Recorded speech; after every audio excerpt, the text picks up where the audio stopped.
Hey everyone, Hypno Holly here. I help athletes find their edge, up their mental game, get out of their own way so that they can crush their goals and be the athlete that they know they're meant to be. A lot of it is mental, and it's really important to have that mental strength and that mental toughness, as our mind is the one thing that will pull us out, that will stop us, and that will get in our own way. Sometimes our mind plays tricks on us. So anyway, I wanted to share with you a really cool experience. I just came back from an adventure, and I have some really awesome tips to share with you as well. I just came back from a 200-mile race.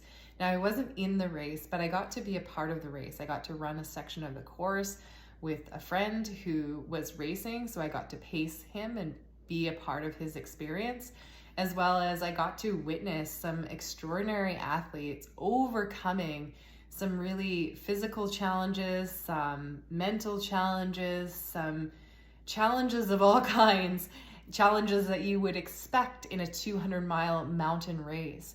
So it was really cool to witness, and I really would love to share a bit about this adventure with you. And please, I look forward to your comments. Please leave comments on what you do to overcome and to move through and to really master that mental game. So leave comments. I would love to hear from you. We can all learn from one another. And if you have any questions, feel free to leave questions in the comments as well. Now, before we get started, please, I would love to offer more videos for you, and I will be offering some hypnotherapy recordings as well. So please, if you can support the channel by smashing that subscribe button, that would be really helpful. Thank you so much. Anyway, let's get going. And please stay to the end of the video because I have a lot to share. So I was a part of the Divide 200. It is Canada's only 200-mile race. It's in some tough mountain terrain, very beautiful terrain, and it takes the racers 3 to 4 days. There was one guy that did it in just over 2 days. It blows my mind, over my head. That's amazing. And it's really just an epic experience, an adventure where athletes are pushed to their limits and beyond. And trust me, some of these things that I saw the athletes suffer through and still make it to that finish line just is amazing. It just goes to show how the body is capable of more than we know, that we are capable of more than we know, and that we can persevere if we choose to do so and we overcome. So I have a few tips for you. One thing I noticed in this race was a lot of athletes were being very hard on themselves. They felt like they were moving slow, and of course they were moving slow because they were going over a long distance. They were in it for the long haul. And so it may have felt slower than they would have liked, but at the same time, they have come so far and are pushing so far and so long. So they were actually crushing it. So it's amazing how we get in our own minds and we think that we're not doing as well as we actually are. Anyone else done that? I know I've done that. So I invite you to not be as hard on yourselves and to know that you may actually be doing better than you think, and to keep focusing on the positives and to keep persevering if you are in that space where you're feeling a little down or a little hard on yourself. Because when you're hard on yourself, you're actually working against yourself instead of working for yourself, which is really critical and really important. So I witnessed a lot of athletes conquer things that were just amazing, overcoming, the turning of the stomach where the gut turns and they're nauseous. Sometimes they didn't overcome it, but they still managed to finish. I saw athletes really struggling to breathe, having trouble with that, and they persevered somehow, some way. Athletes that were really tired. There were athletes out there that were hallucinating and really struggling with that as well, with the sleep deprivation, because when you're sleep deprived, sometimes that tends to happen. So here's a few tips that I brought forth and really took from this experience as I observed the athletes. So one is to really know when to push yourself, but also know when to hold yourself back. So pushing yourself may mean like pushing to the finish line, really running hard to the finish line. And it may mean pushing past your opponent when you're in competition and blowing by them. Or it may mean holding yourself back. So what a lot of the athletes did in this race was they took the time to take a nap. And some of them took up to 3 hours of a nap, which seems like a lot of time to take and a lot of time wasted. But actually they came out of those naps refreshed and ready to rock, and it actually bought them time.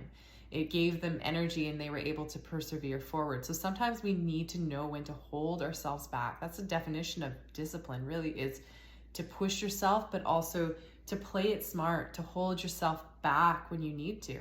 And in an ultra marathon, it's really the long game. It's taking the time, it's slowing down to speed up, because it's about consistency and sustainability. And if we think about this, whether your goal is to run a 200-mile race or whether your goal is another race or another sport, we can learn a lot from this patience, this self-care, this knowing when to rein it in and knowing when to go full force. Like near the end of this ultra, a lot of the racers were running in fast, or if they were near a cutoff and they had to really push it, it's amazing how they were able to hit what seemed to be this turbo button and really move forward. Another thing is patience. Being kind to yourself, being patient with yourself, knowing that you probably are doing better than you think. So really being your own advocate and working for yourself instead of against yourself, but also being patient with the process. Knowing that you've put in the training, knowing that you've put in the work, and if you are patient with the process, the results will come.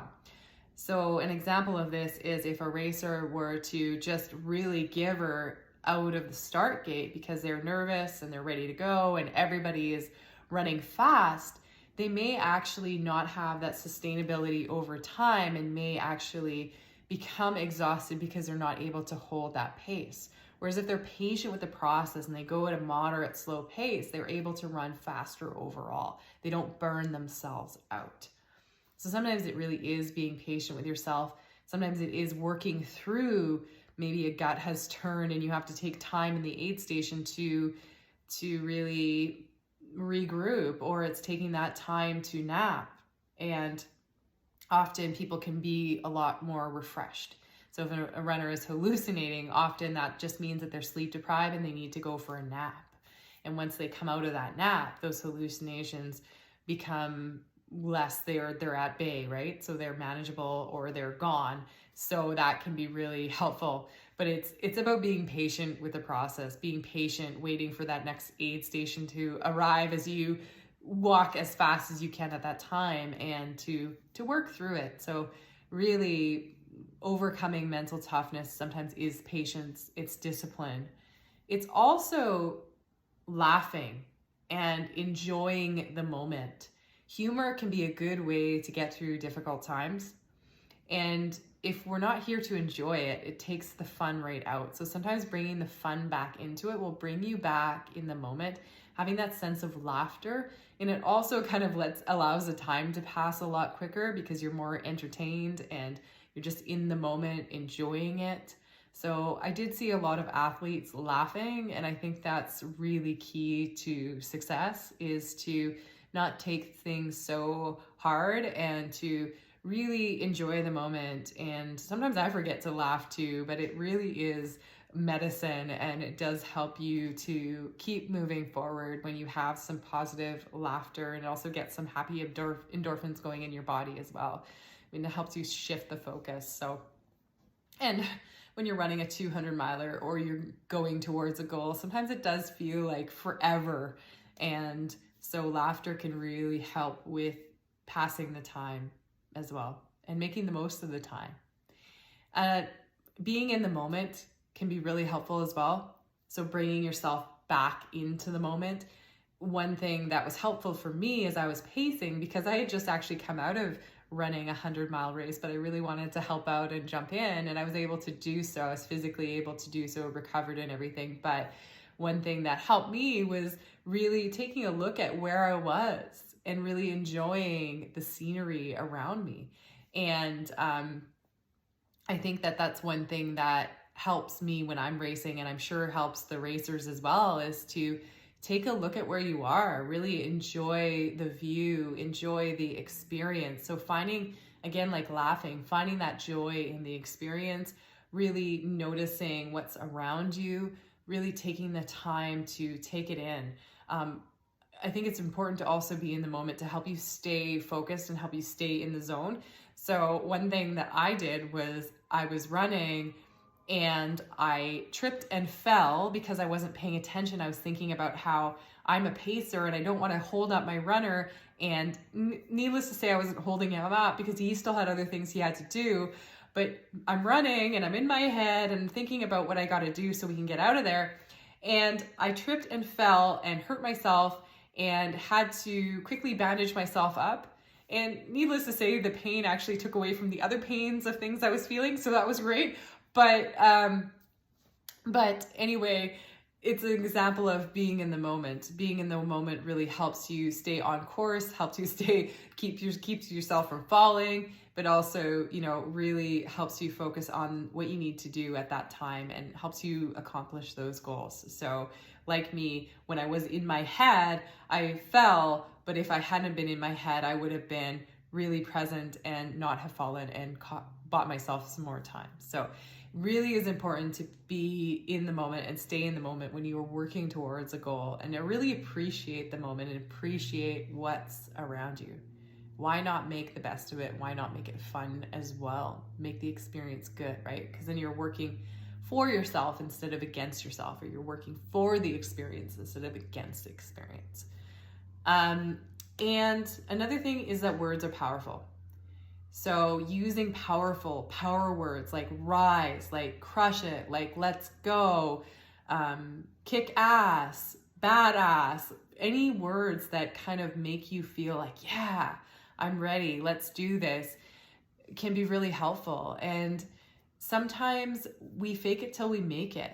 And we use these words over and over and over again. And then eventually it catches and we can actually feel it. So it's important to really fill yourself with positives and positive words to keep pushing you forward and keep fueling you forward. Again, it's about working for yourself and helping yourself and encouraging yourself. And often we fake it till we make it. It's like, I'm feeling great. And you might not be feeling great, but you keep saying, I'm feeling great. Guess what? I'm feeling great. I'm unstoppable. I am powerful. And eventually that catches and you do begin to feel it. So sometimes we have to fake it till we make it, but I definitely recommend using words. Words are powerful. As a hypnotherapist, I know that words are powerful. It's a game changer. And it really changes the game, especially when you work in the subconscious. So anyway, those are a few tips that I have and things that I observed on the trails that was the athletes seemed to be implementing, which was patience. You got to have patience when you're running a 200 miler. Discipline, being in the moment, laughing, and using positive words and a mindset to keep moving forward. Anyway, please hit the subscribe button. I'm going to be offering more videos. I am also going to be offering some hypnosis recordings as well, so stay tuned for those. And feel free to reach out if you're struggling with your mental game, if you find that you're getting in your own way and maybe you're not performing at the level you'd like to perform and you feel like you're holding yourself back, I would be happy to help. Hypnotherapy is a game changer, I'm telling you. If we could consciously do it, we all do it, but we get set back and held back by our own limiting beliefs and perceptions. So that's my experience of the race, and those are some tips for mental toughness. And I'm telling you, if these runners can overcome their obstacles, can run 200 miles in the mountains, you too can achieve your goals. Whether your goal is a 200 miler, or whether your goal is another sport, or maybe you have another type of goal, you too have it in you. Because the difference between the person who crosses the finish line at a 200-mile race and the difference between the person who doesn't is the training, is the work, is the belief, is the courage to show up and to go after it. And you too can do this as well. Whatever your goal is, I invite you to show up, to go after it, because we are only operating at a fraction of our potential, and there is so much more. Anyway, reach out to me, leave a comment, smash that subscribe button. I look forward to hearing from you.